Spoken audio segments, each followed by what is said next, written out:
வணக்கம், welcome to jillion cinema. நான் தான் உங்கள் விஜய் டிகே பேசிகிட்டு இருக்கேன். இன்றைக்கி நம்ம எந்த படத்தை பற்றி பார்க்க போகிறோம் அப்படின்னா, நம்ம தலைவர் நினச்ச பாட்டில் ராதா தான். அவர் கையில் வச்சிருக்க மாதிரி கிளாஸும் பாட்டிலும் நம்மள்ட்ட இல்லை. அதனால் நம்மக்கிட்ட வெறும் வாட்டர் பாட்டில் தான் இருக்குது. அதனால் அந்த வாட்டர் பாட்டிலை என்ன பண்ணுறோம், டக்குன்னு நம்ம கேமராமேன்ட்ட கொடுக்குறோம். அவர் வாங்காமல் ரொம்ப நேரம் வேடிக்கை பார்த்துட்டு இருக்காரு. அவர்கிட்ட கேமராமேன்ட்ட வாட்டர் பாட்டிலை கொடுத்துட்டு நம்ம நேராக இப்போ ட்ரெய்லர் ப்ளே பண்ண வரும்.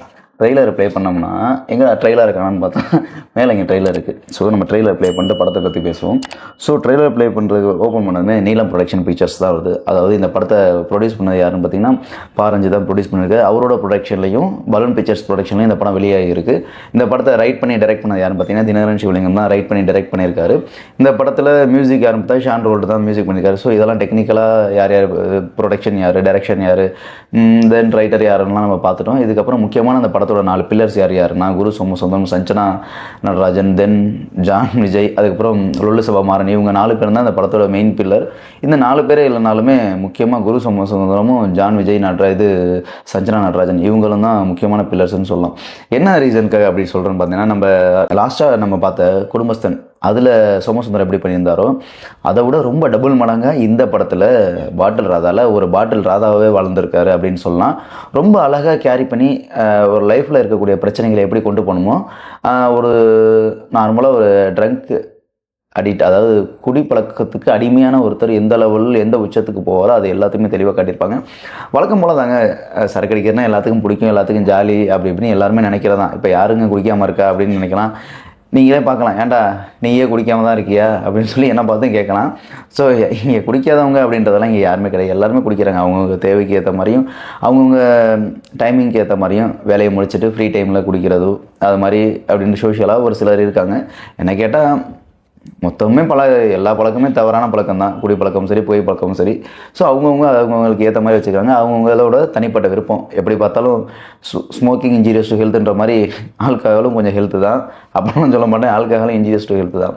ஸோ எல்லாமே அவங்கவுங்க தனிப்பட்ட விருப்பம். ஆனால் இந்த படத்தில் ஒரு முக்கியமான ஒரு பாயிண்ட் சொல்லியிருப்பாங்க. நாங்கள் உழைச்சி நாங்கள் குடிக்கிறோம், இதை யார் கேட்கா? கண்டிப்பாக நீங்கள் உழைச்சி நீங்கள் குடிக்கிறீங்க, நான் உழைச்சி நான் குடிக்கிறேன், நீங்கள் உழைச்சி எல்லாருமே குடிக்கிறோம் அப்படின்னு சொல்கிறோம். ஸோ ஆனால் வேலையை விட்டுட்டு முழு நேரமாகவும் குடியில் அடிமையானவங்க, அதுலேருந்து மீண்டு வரவங்களை பற்றி தான் அந்த படத்தோட முக்கியமான ஸ்டோரியே. ஆனால் அதில் ரொம்ப அழகாக ஒரு குரு சோமசுந்தரம் ஒரு விஷயத்த சொல்லியிருப்பார். என்னதான் நாங்கள் குடித்தாலும் நாங்கள் சும்மா குடிக்கணும், அப்போ நாங்கள் இத்தனை பேர் குடித்து அடிமையாகிறோன்னா கவர்மெண்ட் தானே காரணம். அப்போ கவர்மெண்டே எவ்வளோ ஒயின் ஷாப்பை திறந்துருக்கு அப்படின்ற ஒரு கொஸ்டின்லாம் இருக்கும். ஸோ முடிஞ்ச அளவுக்கு நம்ம அரசாங்கம் ஒயின் ஷாப்பை குறைச்சாலும் நல்லது தான். ஸோ அதெல்லாம் ஒரு பக்கம் இருக்குது. இந்த படத்தோட டாப்பிக்குள்ளே வருவோம். படத்தோட பற்றி சில விஷயத்த நம்ம பேசுவோம் உங்கள்கிட்ட தெளிவாலாம் ரொம்ப பெருசாலாம் சொல்ல மாட்டேன். சிம்பிளாக சொல்லிட்டு முடிச்சுட்டு போயிடுவேன். நீங்கள் மீதிய படத்தில் போய் தான் பார்த்து தெரிஞ்சுக்கணும். இந்த படத்தோட ஸ்டோரியை பார்த்தீங்கன்னா ரைட் பண்ணவரும் டைரக்ட் பண்ணவரும் ஒரே ஆள் தான், தினகரன் அவர்.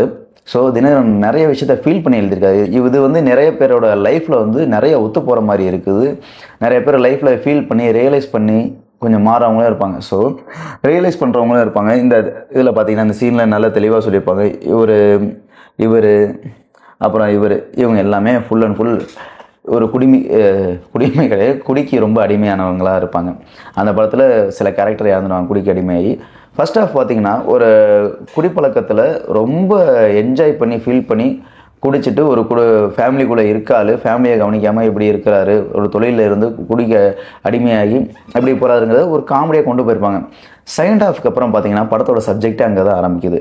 ஒருத்தன் குடியால் எந்த சூழ்நிலைக்கு போய் தள்ளப்படுறான், எந்த சூழ்நிலை கடைசியில் சாகிற வரைக்கும் போகிறான் அப்படின்ற ஒரு விஷயத்தை காட்டியிருப்பாங்க. சாகிற வரைக்கும் போனதுக்கப்புறம் தான் குடும்பம் தன்னை விட்டு போயிடுச்சு, தன்னை விட்டு போன குடும்பத்தை திருப்பி கூட்டுறதுக்கு ஒருத்தன் எவ்வளோ கஷ்டப்படுறான். ஏன்னா ஒருத்தன் நல்லவன் பேர் இருக்கிறது ரொம்ப கஷ்டம், கெட்டவன் பேர் இருக்கிறது ரொம்ப ஈஸி. ஏன்னா நம்மள்ட்ட இருந்து ஒரு பொருள் கிடைக்கிறது ரொம்ப கஷ்டம். அதாவது எப்படின்னா ஒரு பொருளுக்காக நம்ம கஷ்டப்பட்டு உழைச்சி அந்த பொருள் நம்மக்கிட்ட தங்க வைக்கிறது அதை விட ரொம்ப கஷ்டம். அது தங்க வைக்கிற பொருளை தக்க வைக்காமல் விட்டுட்டோம்னு வச்சுங்களேன், கையை விட்டு போச்சுன்னா திரும்பி நம்மள்ட்ட கொண்டு வரது அதை விட ரொம்ப கஷ்டம். அது மாதிரி அவர் தன்னை விட்டு போன தன்னோட மனைவியையும் குழந்தையும் கொண்டு வரதுக்கு ரொம்பவும் கஷ்டப்படுறாரு.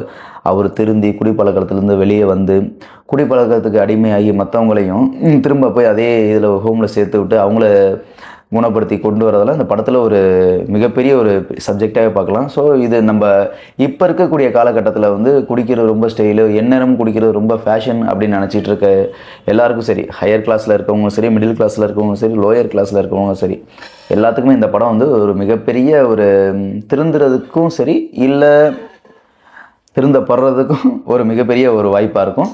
ஸோ கண்டிப்பாக நீங்கள் எல்லாருமே ஃபேமிலியோடு போய் பார்க்கக்கூடிய ஒரு படம் தான். கண்டிப்பாக நீங்கள் ஃபேமிலியோடு போய் பாருங்கள், தேட்டரில் போய் பாருங்கள் கண்டிப்பாக. ஓகேவா? மீண்டும் அடுத்த ஜில்லியன் சினிமா ஷோவில் உங்களை சந்திக்கும் வரை நான் உங்கள் விஜய் டிகே. இது ஜில்லியன் சினிமா அங்குசம் டிவி. டாட்டா பை பை. நம்ம அதுக்கு முன்னாடி ட்ரெய்லரு இது என்ன இவ்வளோ நேரம் ஓடிட்டுருக்கு அப்படின்னு பார்த்தோம்னா ஸ்லோவில் போட்டிருக்கோம். ஏன்னா நான் பேசுகிற வரைக்கும் ட்ரெய்லர் ஓடணும்ல, அதனால தான் ஸ்லோவில் போட்டிருக்கோம். ஸோ ஓகே, மீண்டும் அடுத்த ஜில்லியன் சினிமா ஷோவில் சந்திக்கும் வரை நான் உங்கள் Vijay DK. Tata bye by.